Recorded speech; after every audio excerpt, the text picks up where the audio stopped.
Hediye.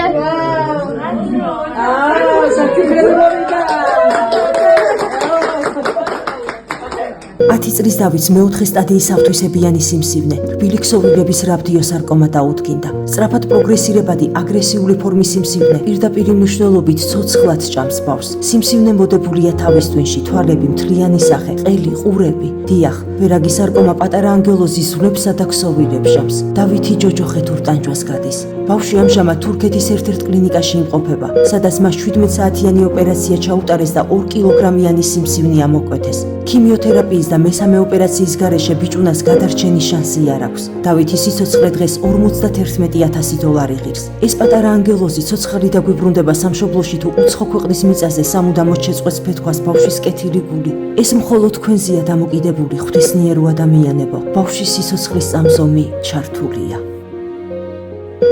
გადარიცხეთ ნებისმიერი თანხა ჩერნოვეცკის ფონდის ოფიციალური საიტის მეშვეობით.